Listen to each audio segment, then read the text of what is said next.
But it's still recording. Still recording. It's still recording. Got it. I got to put a couple rules out there, all right? I got to give you guys the rules. This is an interactive live, and whenever you post something, by the time that from the time that you post it till the time that we see it is probably about the 5 to 10 second delay from the time that they post it to the time that we see it. So sometimes we could be on another topic and they're answering a question from the original topic and we didn't know it. So we got to work with each other. Shayla, thank you for tuning in. Please tag, like, and share. So there's going to be a couple people that may be on here that their names don't show up. And so if I don't call your name out, thank you, Linda, for tagging on. Please tag, like, and share for joining in. I'm sorry. So if your name doesn't show up, please put your name out there. Tell me where you're from, and we will give you a personal shout out. Did you know that? No, because you don't. I don't have faith. I don't. I'm kind of disappointed. I'll introduce this guy in a minute. I mean, we're good friends. We've known each other for a few years. He's a very amazing guy, and I hate to say that to his face because I don't want to give him any compliments, but I got to give credit where credit's due. Well, thank you. You're welcome. You're welcome. I need to know what the energy levels are, though, Nate. Did you know that? I got to know what the energy levels are. So you're asking for my energy level? No. I'm asking for everyone watching and those who will be watching later what their energy levels are. I need to know what kind of day they had. So if they had a good day, I need you to put a 1 in the comment section. Put a 1 in the comment section if you had a good day today. Thank you, Team Mom Victoria, for tuning in. She's tuning in. Of course she is. Please tag, like, and share. If you had, I don't believe in bad days, Nate. I like to call them character building days because bad days, what a lot of people categorize as a bad day. It's a learning experience. You need a bad day, so the outstanding days or the good days are that much better. You need a bad day to give you character. You need a bad day to learn some things. And so if you had a character building day today, I need you to put a 2. Looks like a peace sign. We're going to work on that later. Put a peace sign in the comment section if you had a character building day. You need to put a peace sign, a 2 in the comment section if you had a character building day today. All right? And if you had such an outstanding, marvelous, stupendous day, I need you to put a 0 in the comment section. It kind of looks like this. It's kind of like this is a bubble, and you're right there in the middle of that bubble, and nothing can penetrate that bubble. If you had an outstanding day, put a 0 in that chumpy. All right? I see Stacy's on. She put a 1. She had a good day today. She's married to me. Well, I'm going to keep my comments to myself. See, Angel's on. Thank you for tuning in. Please tag, like, and share. Victoria is painful. She's going through the not postpartum, but pregnancy issues, I had a great day today. I had an outstanding day today. I got to hang out with some kids from Big Brothers Big Sisters. They had their field trip today, so I got to spend most of my afternoon doing that. So it was a good day. I'm going to put a 0 at the end of this live. What are you going to put? Well, I guess you're not going to put anything at the end. What would you put at the end of this live if you could? If I had Facebook, what I would put at the end of this live? Yeah. I would probably put a 0. Would you put a 0? I had an outstanding day. Good. I did. Good. And if you go back a few years, we've gone live together many times. Usually we went live in the weight room before. We've gone live at many different football practices and games before. But we went live at Parisi once too. Yeah, that's what I meant, weight room. Yeah, same thing. Yeah, it wasn't the weight room itself, but the gym. All right. Okay. If we're going to do this, let's... Sometimes some lives can be cut short, but I'm proud that he came through and he's going live with me. It's my good friend. He's sometimes kind of funny. It's the first time going live in the lab. Let me get a high five on that. And get your notes out on me. Yeah, because you're not that good where I remember everything that happens to you. But he is a husband, and he's a father. And he's a current coach for football. He's a former coach for wrestling. You coach any other sports? No, I do not. No. I know that you're a community leader. You're a speaker. You're a therapist. You're a former board member on a certain athletic team or event. And we were former workout partners, and I think that's around the same time like you dislocated both your shoulders the same day. You remember that? Where you were like, I saw a picture, you were real slumped down, and one was like real crazy. That's what we're doing here. No, we're not going to do that. You are right. You are right. We were former workout partners, and then I kept working out. I still work out, so we're former partners because you've moved on to bigger. Yeah, that's right. You moved on to bigger. Look at that. It fills the sleeve there. Arm to bigger. Fills the sleeve. Thank you, Sharon, for tuning in. Please tag, like, and share. Thank you. Coach Steve is on. Please tag, like, and share. Oh, you guys are making fun of me. However, please, whenever you get the chance, please check out the website. It's tagged above. Workwithclee.com is on there. When you check that website out, you'll see No Shade, All Light is on there. It is a motivational book. It has 25 of her favorite quotes written by Clarence, who's just now came on. Thank you for tuning in. Please tag, like, and share. Jason Brown and Herb Thompson's 25 of our favorite quotes and what it means to us, all right? My pet project, March 4th, and you hear me say that a lot, that'll be on the website too. You know, it's a motivational empowerment book on helping you find your own breakthrough. That's on the website. The gear, Coach Clee apparel's on there, and the Stark is on there too. Please check that out. Please also check out the YouTube page titled Coach Clee and subscribe to it. Check out the Facebook page. I know you're already on there, and please like that page. And hey, Uncle Clee, it's your niece. And hey, London and Chris, how you guys doing? Remember London and Chris? I do. Chris, there we go. They're watching. I vaguely remember their dad. Yeah, I know. He doesn't come around anymore. Yeah. I didn't think we were going to do that today. No, I'm not. No shots. Chris, if you're hearing this, give me a call. It's been a while. Like I said, ladies and gentlemen, Coach Nate, he's a good friend of mine. Please give him some thumbs up. Please give him some hearts. Wait till you see these hearts coming through. Look real cute like this.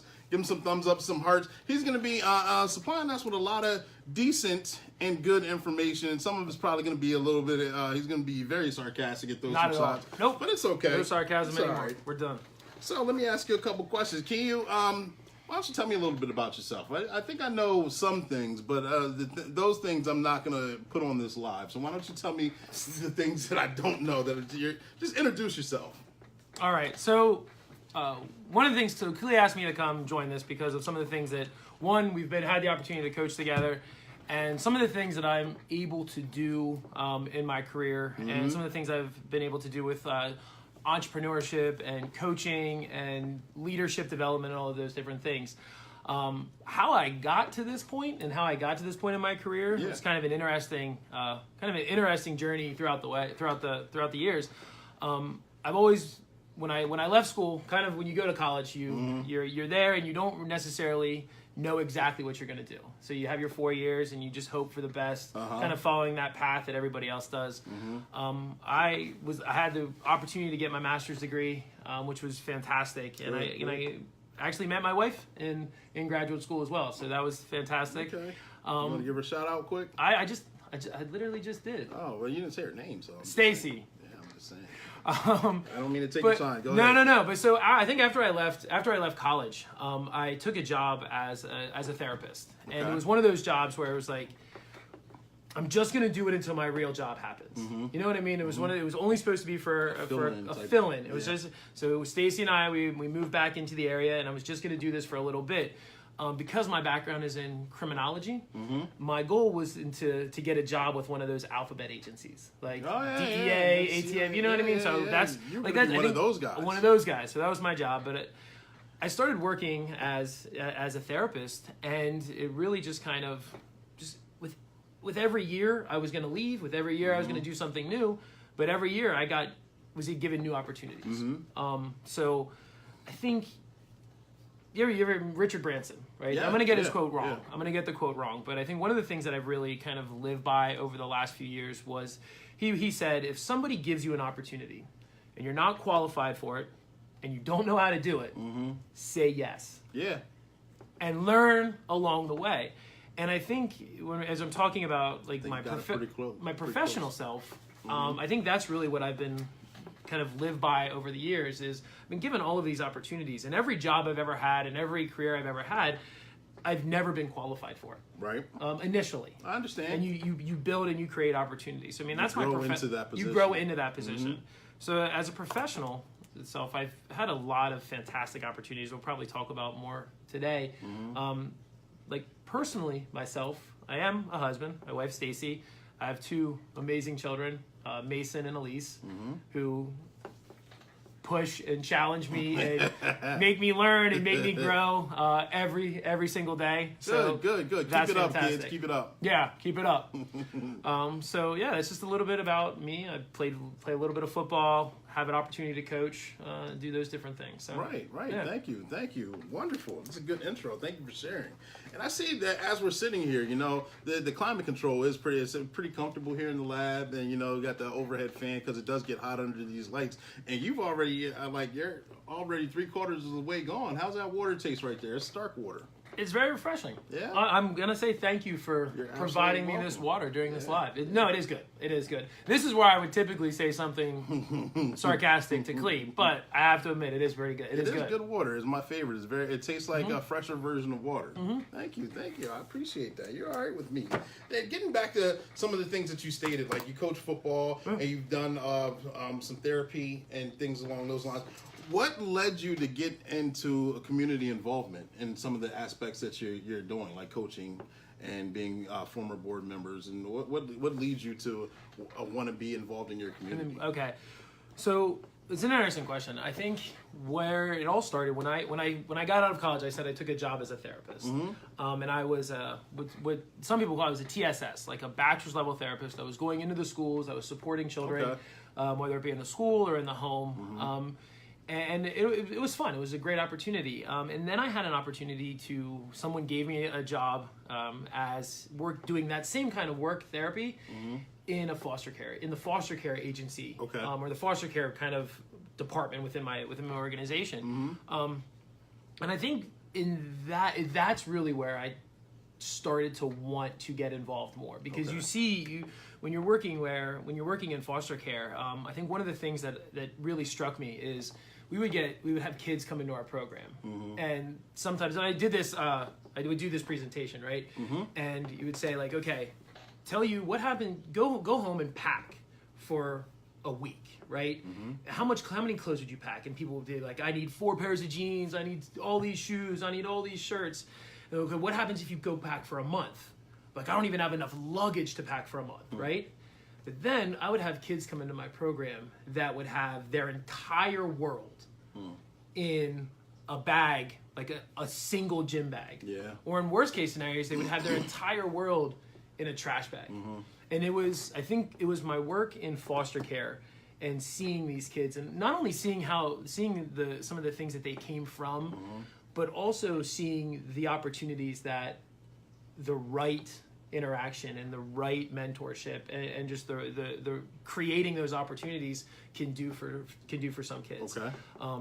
There was without using any sort of names or anything, there was one girl, she came into the program and she had a very, very difficult life.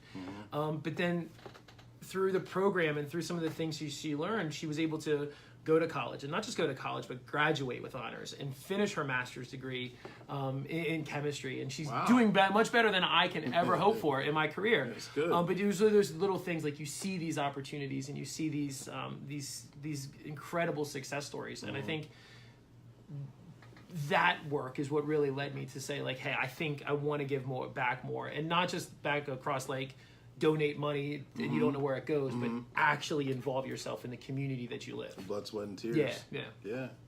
Nice. Thank you. And so I understand too with you travel at least across the country and you do a lot of public speaking. Yeah. Can you explain that to me? Like, let's just say somebody was sitting on the couch right over here or the chair over here and they wanted to get in public speaking. How would you guide them to get to a level where they would feel comfortable being nationally traveling around the world giving public speeches? Well, I think the first thing I would say is just practice and the recognition that you're gonna be bad. Like you just are. So I remember I was telling Clee before we started this, I wish I had the names of the students that I taught for my very first teaching class, which was criminal theory at Hack. And I wish I had How long ago was that? How long ago was that? Oh man, I don't know, maybe 7 or 8 years. Okay. Maybe 8 years ago. Okay. Somewhere in that range, maybe even further back. But yeah, I taught criminal theory at Hack, and I wish I had the names of those students to go back and apologize for how bad I was. It was horrible. And I knew I was bad. But then I could have just stopped and realized like I'm just not good at this. But then you keep going and you start at the local. You start within your company, and if somebody gives you the opportunity to give a presentation, you take it, no matter how small it is, even if it's like a 2-minute spot here or a 4-minute spot here, you take it. And you just keep putting your name out there, and you keep doing it and get that experience and get that exposure. I think one of the other tricks that I do a lot is I present and then I watch myself. I watch my presentations, and it's horribly embarrassing because all you do is you pick out all the things that you've done wrong.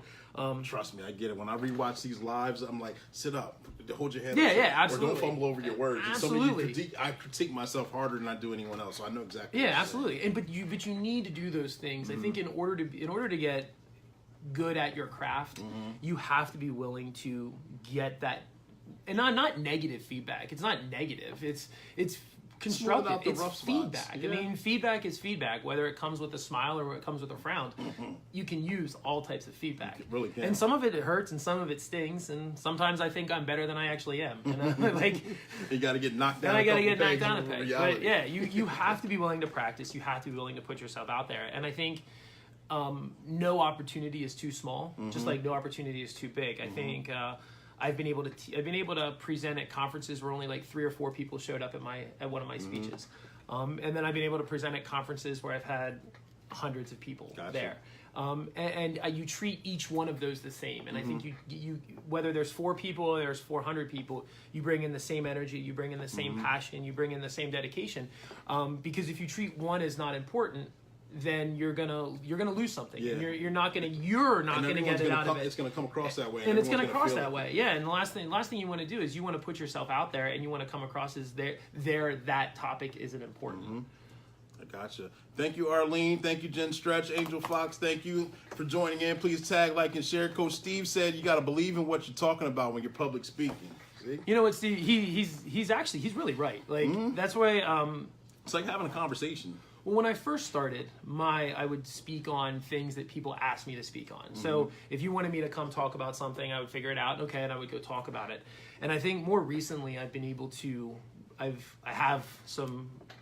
built my reputation, so I have an opportunity to really focus and speak on what I want. Like I just got back from Washington. I was able to speak at the Washington D.C. Sorry. Okay. And I was able to speak at the National Child Abuse Conference. Oh, really? And I was able. It was amazing because we were going to talk about how we're using data to help children in foster care and residential programs in the state of Kentucky. So we were able to show like the outcomes and the numbers and see the positive impact that we're having there. So it was something I was very passionate about. And I think the other thing that I get to do is I train something called mental health first aid, and I'm able to speak on that across the country for whether I'm speaking to like first responders or correctional officers or to students. And it's something I'm passionate about. It's something I enjoy doing. So I can hear it in your voice now. It never actually feels like a job. It actually feels like it's like it's funny. I was saying this to a group. That is where I go to relax. Like getting in front of a group of people and speaking and teaching it's relaxing to me to be able to go do that stuff. I totally understand. Thank you for sharing too. So we talked about public speaking. Are there any events that like the oh gosh events that happen? Have you done something so that since you've been around the country traveling, has there been some place where you like just felt so great or spoke so good within the past, I don't know, a few years? Is it something that you could share? I think there's 2. Okay. There's 2 events. One was something locally that I was able to do. One was something at more of a national level. Okay. I want to say about 3 years ago, I had the opportunity to speak at it's called the TCOM conference. And what that stands for, it's Transformational Collaborative Outcomes Management.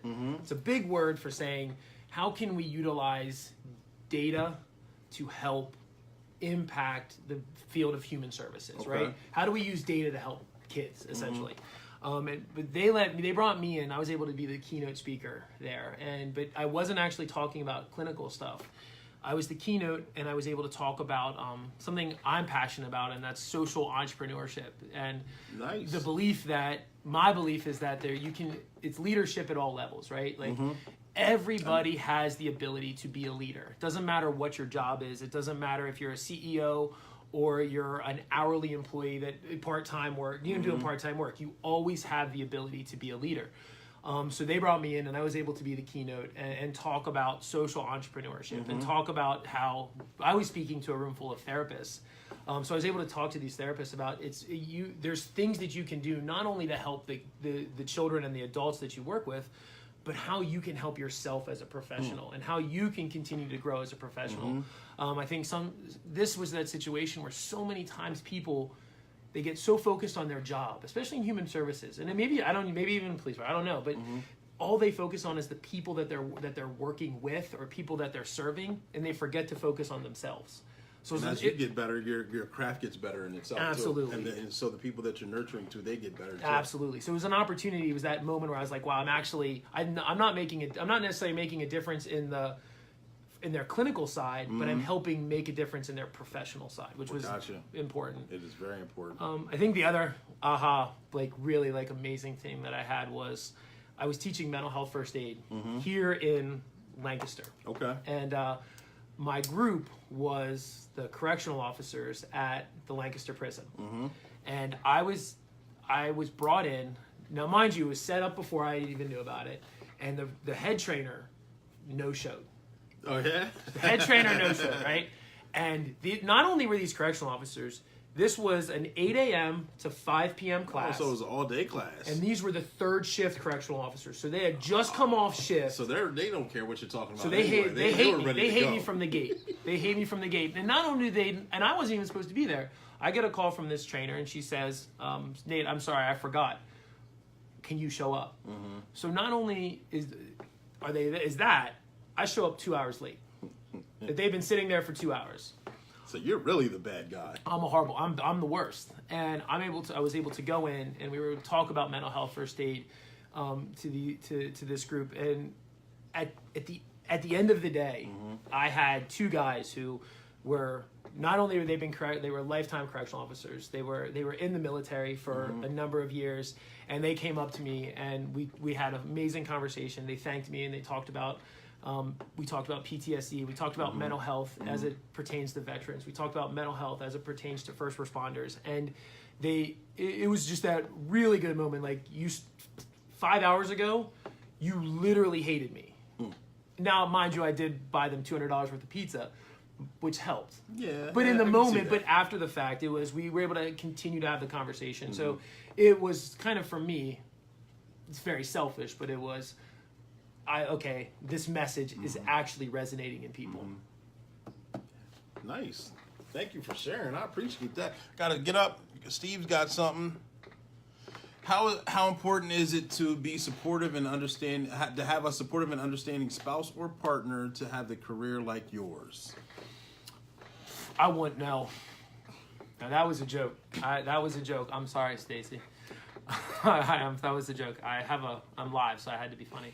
Oh my God! I was about to hit finish right here. delete that. Edit that. Can't delete. You can't. You can't. Now, that one will edit. That one won't. Now, truthfully, it's probably there is no way that I could do what I do if I didn't have somebody that supported my career. I mean, it's just. I mean, Stacy.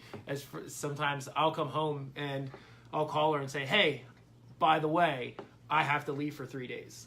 Or, by the way, I'm going to Washington. Or, by the way, I have to do this. And sometimes it's planned, and other times, I think it was just last week, I was supposed to do a phone call, right? Just a phone meeting with a group in Pittsburgh. And then the day before, it was like, oh, it's not a phone meeting. You got to come.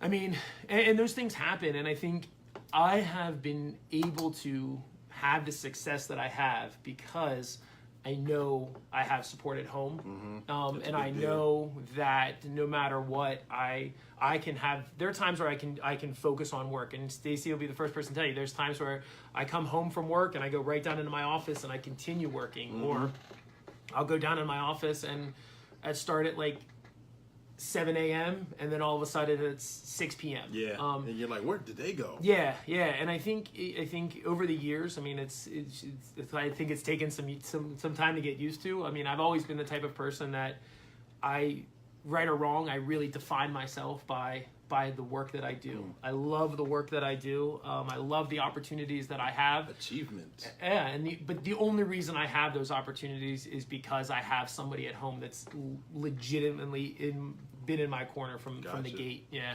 Gotcha. And thank you, Jason Brown, for tuning in. Please tag, like, and share. Stacy says, say 5 minutes and it's like 2 hours. So she, to her point, I'll go down and say, hey, I just have to send off a quick email and I'll be right up. And then 2 hours later, I come up and life has passed, and I just because I get into it, I just work and I do it. Show up for practice late or something like that? No, I've never shown up for practice. I mean, I have a work schedule that allows me to.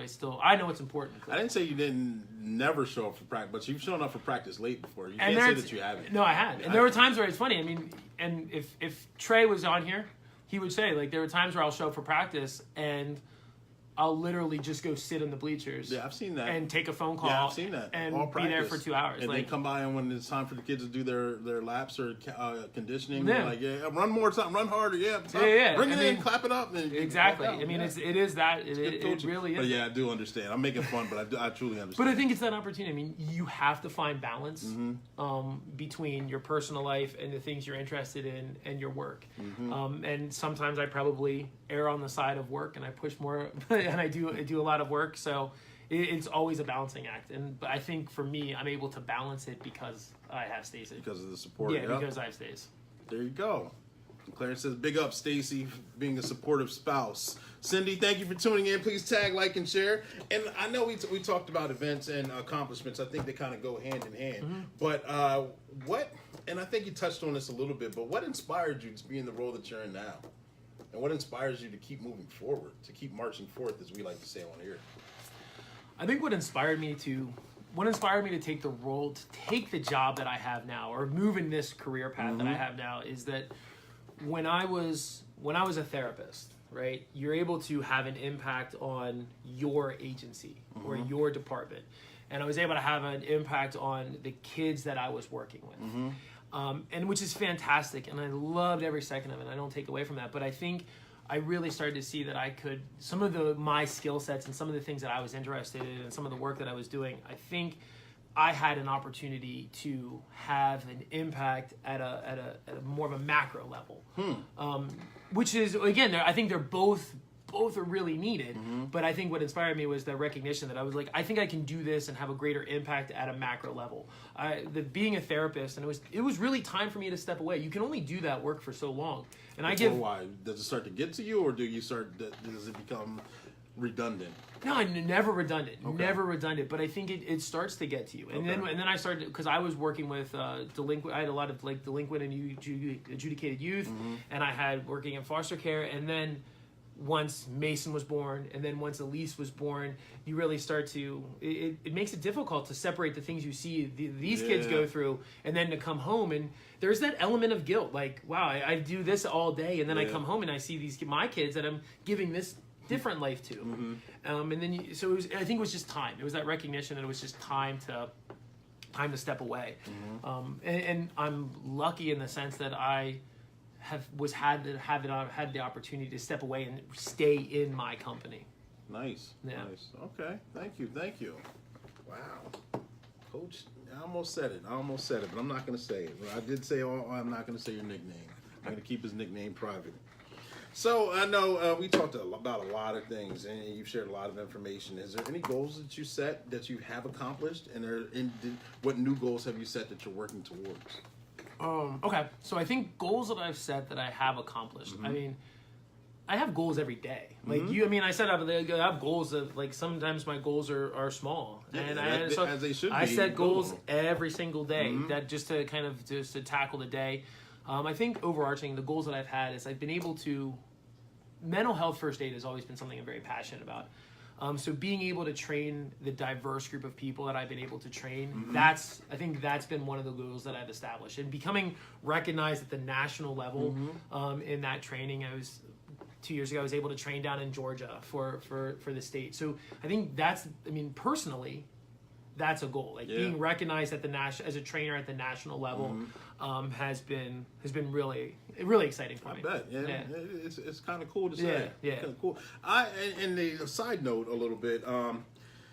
I've seen you in the moment using your therapy, and I was highly impressed, honestly, just because I know the sarcastic side of you. Right. And to see you in your craft in a moment that was very spontaneous or caught off guard for both of us, to see you de-escalate a situation that spiraled out of control very quickly. I think you did a tremendous job during the incident, and I got to see you as a professional, right, as opposed to just seeing you as a coach, board member, or a funny guy.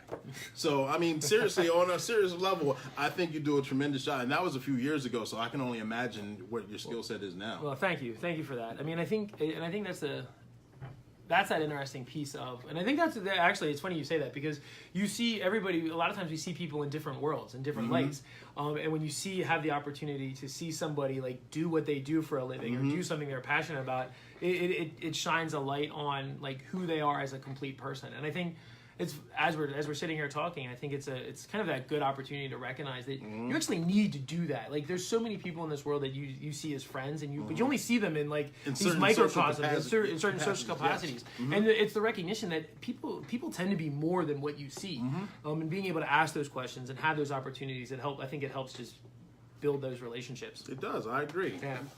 Tori, got to sit up for this one. There Stokes we go. I think there was one above Victoria too from Stokes. Mental illness is real, and people can get help discreetly. Where can people get help? Where can people get help discreetly? I think that's a really good question, and I think there's a. I'll answer this in two parts, and I'll answer it with the kind of the training that I do. Okay. So, for those of you that don't know what mental health first aid is, most people are CPR first aid, right? You get CPR first aid, right? Right. Okay. Yep. And most people across the country are CPR first aid, and I am too. But I have literally never used CPR ever in my life. I mean, and I've never. You have. I have, but yeah, we're different fields. But I've never had the opportunity to use CPR. But then when you talk about mental health and people that are struggling with mental illness, how often do you come across somebody that may be struggling with mental health, or maybe struggling with a mental illness? How would you know either? Exactly. Some you may know right off the bat. Others you may not. You may never know, because so many times people suffer in silence, and I think that's because of the stigma that's there. And I think, it's heartbreaking. It truly is heartbreaking that people suffer in silence, even to this day. So I think the work that I've been able to do with mental health first aid has really been working towards the destigmatization of mental health. Okay. The recognition that you don't have to suffer in silence. The recognition that, you know what, it's somewhat normal. I think statistically it's like 1 out of 4 people will experience a mental health episode in their lifetime. I mean, if you think about that 1 in 4, go to the store and just every 4 people count. And imagine how many people you run into. And some that put on the smiley face too. And go some to work or right. wherever they're going, just smiling. There's and also have a turmoil going on. You're exactly right. And there's also these people that, like, if someone breaks their arm, right? What do? We know how to help. We go. We bake them a pie. We bake them food, and we take them dinner. Of those things. If someone's suffering from depression, we don't often know what to do. We don't often know how to work with them, or how to approach them, or what we need to do. So I think what I do with mental health first aid is really, it's breaking down those stigmas. So where can people go to get help discreetly? I think it's knowing the resources in the community, and every community is going to be different. Every community, whether it's here in Susquehanna Township or you're down in Lancaster, every community has their resources, and there's places that you can call, there's places that you can contact. I mean, even if you just Google, a number of things will pop up. You can also access places like a case management unit here in Dauphin County, CMU. Where CMU will be able to provide you resource lists. And I think it's important to recognize that any place you go, you can do so discreetly. You can go through, and all of their records are HIPAA compliant. All of their records their information's not going to be shared. So I think the important thing about that is being able to find someone or find a group that you feel comfortable with. That's really the most important part. So sometimes it's less about being discreet and more about finding a group that you feel comfortable with and that you feel open to and safe with. Nice. Shelby, thank you for tuning in. Please tag, like, and share. Stokes said, let's team up and do a workshop. Absolutely. I'm up for anything. Yeah, I love, any opportunity I have to kind of talk about this and work with this. I'm working in your passion. I see. Yeah, absolutely. Victoria said, now that Mason's getting older and you see all, I'm sorry. He's getting older, you see all you're doing, plus understanding it does make your relationship, does it make your relationship stronger? With Mason, as Mason's getting older and he sees everything that you're doing, does it make your relationship with Mason stronger? Well, I think the part that makes it stronger is the fact that we don't hide anything. And this, and my wife is Stacy is a huge proponent of this one, is we don't hide anything. Like you can't sugarcoat things and you can't hide things. If you're having a conversation about mental health, if you're having a conversation about suicide, if you're having a conversation about anything that's going on in this world, kids are smarter than we recognize. Right? And so many times we try to minimize things or hide things or shelter them. And then what happens is they go get information from people and they get wrong information. Yeah. So to Victoria, I think it makes our relationship stronger because our relationship is built on a very honest playing field that we've created both with me and my wife and Stacy. You're able to create this play where they feel comfortable, whether Mason or Elise or truthfully, kids on our football team, you know what I mean? Kids we run into, they feel comfortable being able to talk to you because you're not going to pretend or you're not going to just pretend this world is puppy dogs and ice cream. There is bad things that happen in this world, and there's bad things that happen to people, and that's okay, and you can have those conversations. So I think my background has probably helped me be more open to those conversations, but man. Yeah, and I've seen, again, like on the coaching field where a kid comes up to many different coaches and just to have the one-on-one conversations. And I know I've seen you in that capacity also where some kid, you'll go off to the bleachers or go off a couple yards away. You'll have that one-on-one 10-minute conversation and come back, and they're a different person. If they're not a different person for life, they're at least a different person for that moment. Well, and I think it's funny. I think the more opportunities you have to have those one-on-one conversations, and sometimes it's not even like the conversation is that meaningful. Sometimes it's just the fact that you're listening to them and you're willing to hear what they have to say is so important because it's amazing how many people you run into on a daily basis that don't have that outlet, that don't have that person, that don't have that person that they can go to. So I think anytime you have the opportunity to say, like, be that person, you want to take it. It also goes back to when you ever pass somebody in the hallway, right? And they say, how are you doing? And you say how you're doing. And you just keep walking past each other like, I hope to God this person doesn't say bad. and like, so what actually happens if you're honest and someone says, how are you doing? You say, you know what? I'm not doing too hot right now. Like, what do you do? So I think anytime you can have like legit, genuine conversations with somebody, you help make them, not even necessarily make them a better person, but just show them that someone's actually willing to listen to what they have to say, whether it's good or bad. There we go.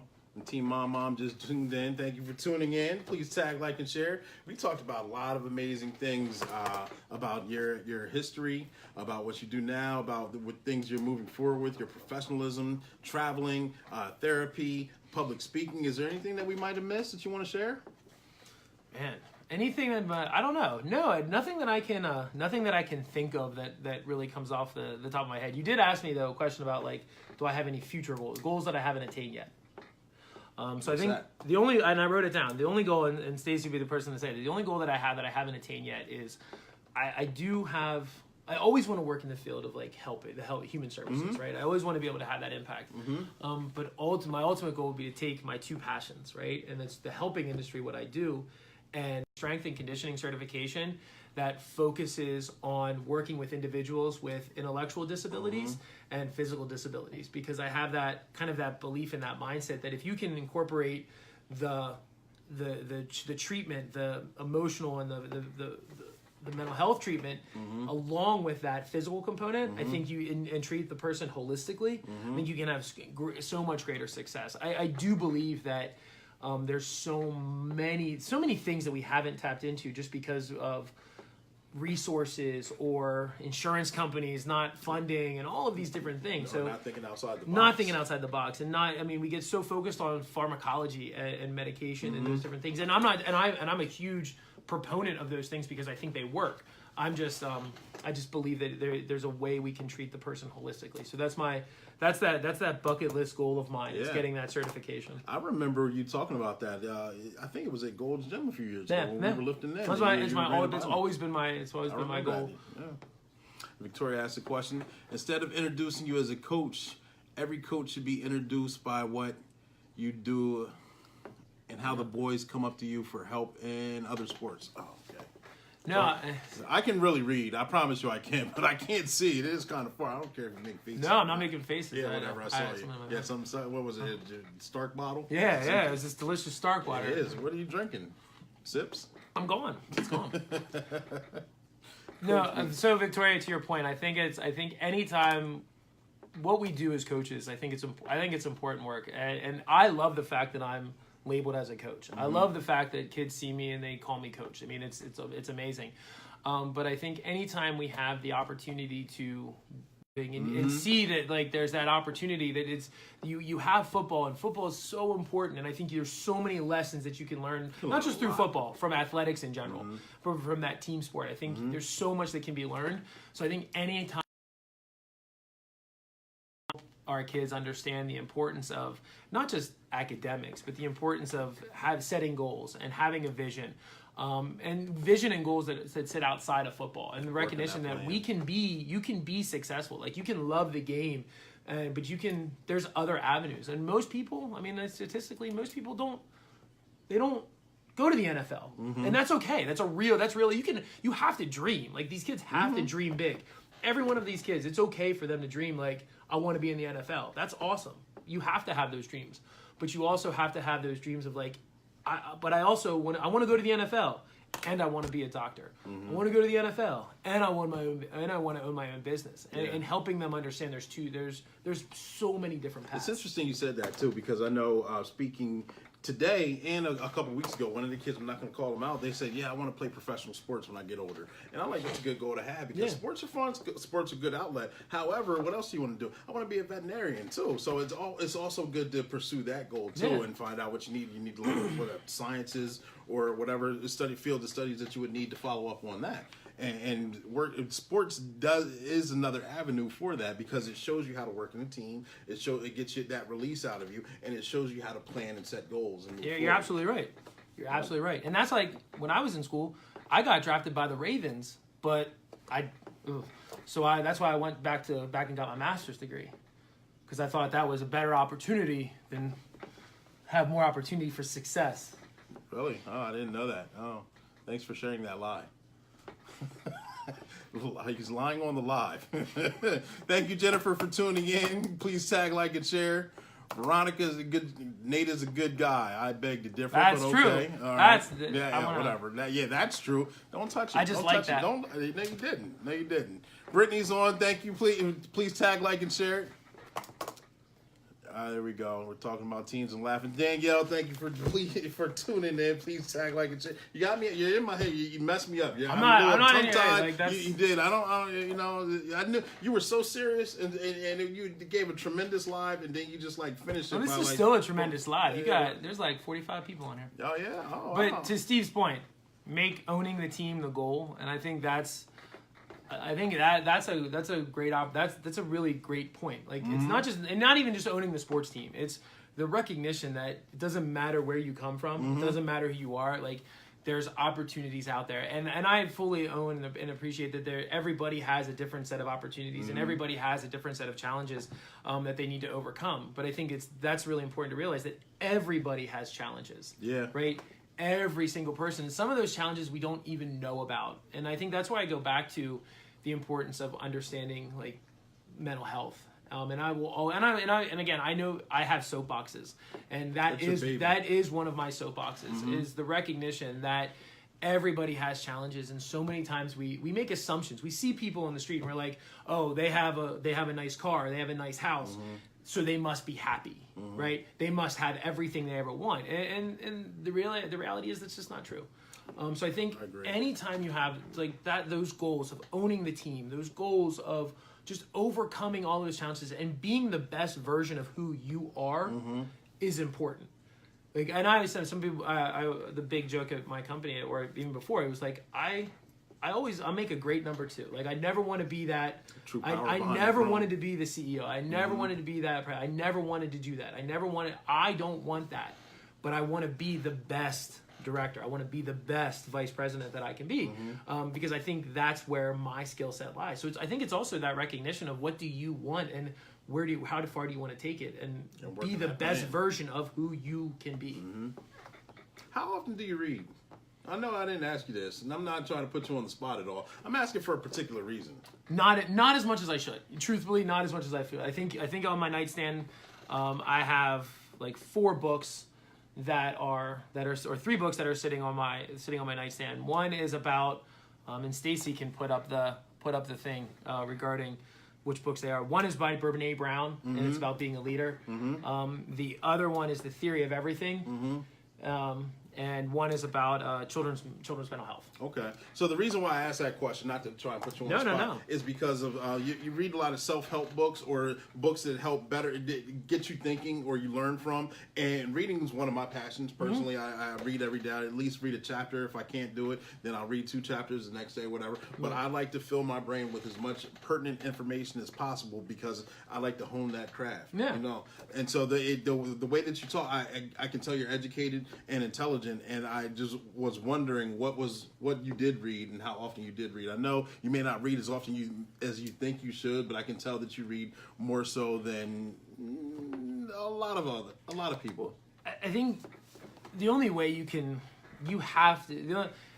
we always try to, like, and I don't get me wrong, like, I love going to work and I think I'm creative and I think I'm innovative and I think I have some great ideas. But there's so many things out there that we don't necessarily need to reinvent the wheel, right? So being able to hear what everybody else does, you don't have to be the expert of everything. I am not the best at what I do because I'm inherently good at what I do. I think I'm good at what I do because I've surrounded myself my entire career with people that I think are better than me. I think one of the things that I live by is when I hire someone, I will only hire people that have the ability to take my job, because then they push me, they force me to do better, they force me to challenge myself. So you have to do that. You have to surround yourself with people that are better than you, and you have to go out and search for other people's ideas, and that's not stealing. I'm not stealing people's ideas, but you're learning from people that have maybe done it before. You're learning from people that are up and coming. Like, you can learn 50 years of experience through a book and learn that within 2 hours. I learn from people that have done it before, the historians, the people that have been in the field and been in the game for 30 years. But I also learn from people that are fresh out of college. This whole concept of, like, millennial versus old, like, I don't understand it. Like, each person has a different perspective. One of my staff, she's 27 years old, and she is amazing, and she pushes me every day. I've learned so much in the last couple months she worked for me. She's got these fresh, innovative ideas. And some people would consider her a millennial or whatever, but I mean, you can learn from every single person you come in contact with. It doesn't matter how long they've been in the game or if they're fresh out of college or if they've 2 steps out of the grave. Like, like, you can learn from anybody. Absolutely. Thank you, Leanne. Thank you, Darren, for tuning in. Please tag, like, and share. Steve commented also that The Whole Brain Child. That's the book. When I said about mental health, The Whole Brain Child is the one that I have. Steve commented. He said when he was diagnosed, the best thing he could have ever done was when he was diagnosed with anxiety was to tell people. Yeah. You know, so getting that off his chest. Steve, the person, my staff person, she makes me. So for those of you that know me, and Stacy, you can write all the comments you want. I think she has. And she will. I tend to think very big picture, and I tend to move at a fast pace when I'm at work, and which is I think is great for moving the projects forward that I have to. I like being in front of people. I like speaking. I don't necessarily like the details or like putting the PowerPoints together or fine tuning stuff. I just like to be. I like relationships. You want to do the show. I like to do the show, right? So my staff, she keeps me on pace, and she keeps me to the point where Stacy, she put in my calendar, call the doctor. Like, so like she really runs my Mason life. is shaking his head yes. Go to bed. Wow. It's still early. Sun's up. Sounds just like, wow, no, we're not going to read that one. You know, so it's funny the ones that I can see, and it's funny the ones I can't see. I know. I always read the wrong ones, too. Yeah, I can imagine. Anything else you want to share? No, I don't mean do you have any questions of me? Like, I don't have anything like outward to share, but is there anything that you think you would like to know more about me or more about what I do? No. That's a lot. Everybody here, you know that's a lot. You know that's a lot. Not at all. No, I know way too much as it is. I know more than I want to know. No, I think that honestly, like I said, I think you're a great coach, a tremendous friend, and to actually see you in this capacity, to do an interview with you, because we're not, normally we throw jabs back and forth at each other, absolutely. but to actually see you in a professional setting, it's good to see. No, it's fun. And I think this has been, and I will, again, you threw a comment, but I will say, like, what you're doing and putting yourself out there to be a motivational speaker, or putting yourself out there to be a book. And what I said about, like, when you asked me about how, if someone wanted to do what I do, how could they do it? About putting yourself out there and taking challenges and taking risks and failing. And you have to fail. You have to mess up. So I think as you've been doing this and kind of going from when you started this and it was just an idea to now to doing these things, I think you've shown there's been a tremendous amount of growth. And it's only going to continue I think it's only going to continue to get better. Because you have to be willing to put yourself out there, and you have to be willing for criticism, and you have to be willing to fail. I've never... And I said this to Mason one time. I think, and I probably stole this quote. In fact, I know I stole it. Probably did. But like, the only people that have, if you never fail, you're literally just not trying hard enough at life. You haven't. Because we were doing this in the gym, and like sometimes you'd like, Mason asked me, have I ever like failed at a lift and dropped the bar on my chest? Absolutely. I've failed at a squat. I've failed at everything because you push yourself and you challenge yourself, and that goes across everything. Like I think I fail every single day. I mess up every single day, and it is what it is. And you have to. You have to succeed. You have to push yourself and challenge it. And from every mistake that I made, I think I've had success as a result. I think every failure have actually led to greater success. Yeah, I like that. Soaks has a comment here. Let me see if there we go. I believe when you learn, you should pass it on to someone who's wanting to learn. When you hold it in, you're doing a disservice to the future. Surround yourself with positive and smarter people, like iron sharpens iron, like we always discuss it. Absolutely. And you never give up. She says you fail, but you never give up. Thank you. Yeah. No, I think I think you have to keep moving. I mean, you're going to be faced with challenges, and I think that's what's good for this is you're going to be faced with challenges, and you just can never give up. Yeah, challenges come in. Every time you hit the ceiling, it's a new floor. Yeah. And that new floor will come with new challenges, and for you, those challenges for you to overcome, just so you can keep growing and rising and keep moving to the top. And to Stokes' point about it's with everything you said, Stokes, it's about the positive part. I mean, you're surrounding yourself with people that are positive.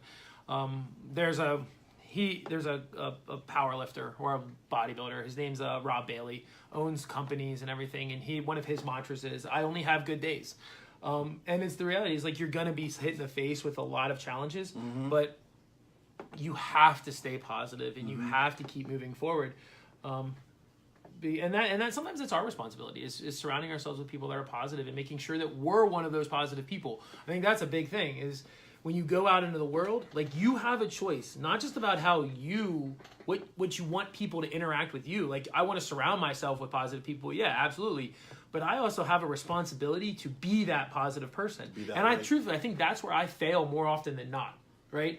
I expect people around me to be in good moods. I expect people around me to be positive when I'm acting like, and I'm like getting down on myself. And I think that's one of the challenges that I have that every day, every single day I work on is I have that responsibility to be that positive person. I can't expect the people around me to do it if I'm just sitting back and being like, oh, it is what it is. Yeah. I think that's... I get told that quite often. I have to be that person. Yeah, sometimes you have to sit back and work on your breathing techniques, you know. In for 4 seconds, hold for 4 seconds, out for 4 seconds, and reset your body and reset your mind, too. Nah, man, I gained too much weight. No, holding my breath for 4 seconds isn't going to happen. You can't hold your breath? I mean, I could. Swim? What? Exactly. Never mind. I'm not even going to ask. Thank you, Sylvia, for tuning in. Please tag, like, and share. Then why are you sitting with Clee?